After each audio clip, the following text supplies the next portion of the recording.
Good morning আজকে একটা ছোট্ট ব্লগ নিয়ে চলে এসেছি এবং সেই ব্লগটা হচ্ছে আমরা আজকে কোথায় যাচ্ছি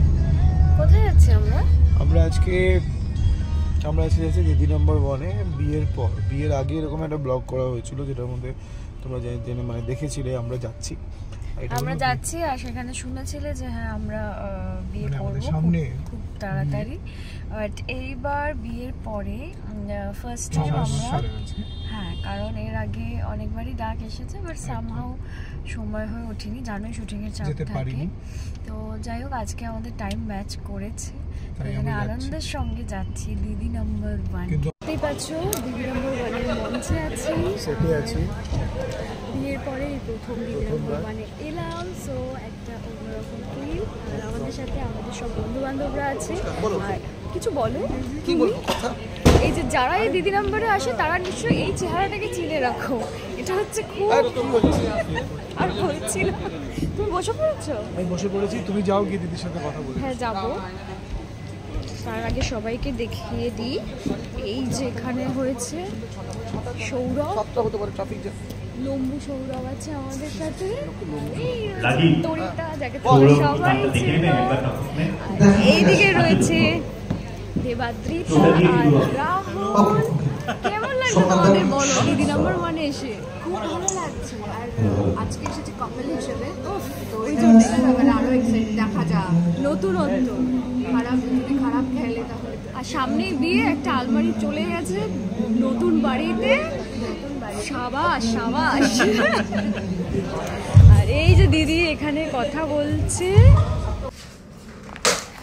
এবার আমাদের খেলা শুরু হয়ে গেছে, যেটা আমি ভিডিও করতে পারিনি, তো এখানে রইল তার কিছু ক্লিপিং। আমার জন্য গান গেয়েছে অর্ণব।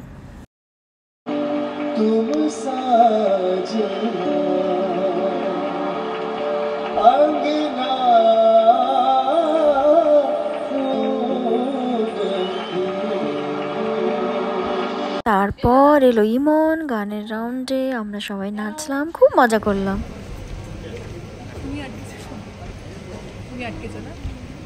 হাই, ক্যামেরা দেখবেন, আমি রিঅ্যাকশন দিই। আর আমরা সবসময় রিঅ্যাকশনে থাকি, ও একটু বেশি থাকে। আমরা অন টাইম অন।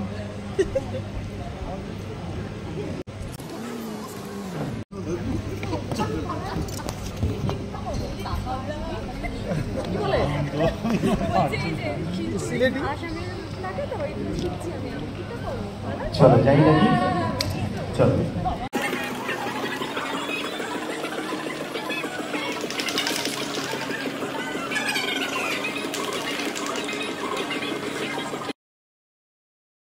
এখন আমাদের খেলা হয়ে গেছে, আমরা এখন রেস্টরুমে আছি, কারণ এখানে আমরা খাওয়া দাওয়া করবো। তারপর আমাদের যা পেয়েছে সেগুলো সব প্যাক হবে, তারপর আস্তে আস্তে আমরা সবার বাড়ি যাবো।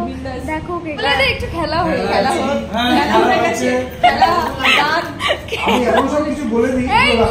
তুমি হ্যাঁ বলে দাও। না আমি বলছি যে রুম্পা আজকে জিতে গেছে।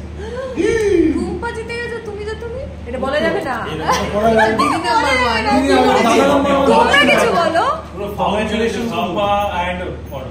আর রোহিত বাজার কেন বাজে না সেটা এবার আমি গিয়ে বাজারে জিজ্ঞেস করতে হবে। এটা মোমোগিরি থেকে জিজ্ঞেস করতে হবে। মোমোগিরির জন্য একটা টাইটেল করানো হচ্ছে মোমোগিরি। ওইখানে বাজার বাজবে। হ্যাঁ, আর শৈলী থেকে জিজ্ঞেস করেই যাচ্ছে রোহিত কেন বাজছে না বাজার। আচ্ছা, মোমোগিরিতে কিন্তু আপনারা এখন আসুন, দিদি নাম্বার 1 থেকে যে চালটা পাওয়া গেছে আর চিকেনটা পাওয়া গেছে, ওইটাই রান্না করে খাওয়া হবে। গোবিন্দভোগ চালের, আমি বলে দিচ্ছি, গোবিন্দভোগ চালের কি হয়? গোবিন্দভোগ চালের ফ্রাইড রাইস। নতুনত্ব, নিউ আইটেম। না আমাদের ভীষণ রিজনেবল, খুব কম দামে রাখি। গোবিন্দভোগ চাল দিয়ে আমরা রাইস দিতে পারি। ভালো প্রচার করছো। সব গিফট দেওয়া হয়ে গেছে, দেখতে পাচ্ছেন। এই একটা অদ্ভুত কাজে আমাকে রুম্পা লাগিয়ে দিল ভিডিও করতে। এই দেখতেই পাচ্ছেন সেনকো গোল্ডের তরফ থেকে গোল্ড এন্ড ডায়মন্ডস। মিষ্টি লকেট। দিদি কেকটা সামনে দিয়ে দিচ্ছে। হ্যাঁ গো, ঠিক আছে। একদম কেমন লাগছে? হর হর মহাদেব। সো ফাইনালি চলে এসেছি বাড়িতে। পুরো এত জিনিসপত্র তুলতে অবস্থা খারাপ, পুরো ঘরে ঘর অগোছালো অবস্থা। আর কেকটা দেখে নাও, সিজন 9 দিদি নাম্বার 1, ফিলিং গুড। সো যাই হোক, এখন অনেক খাটুনি বেড়ে গেল, এখন অনেক খাটাখাটনি আছে। তোমাদের সাথে আবার দেখা করব পরের একটা ব্লগ নিয়ে এসে। ভালো থেকো সবাই, সাবধানে থেকো। এখনকার জন্য টাটা, বাই বাই।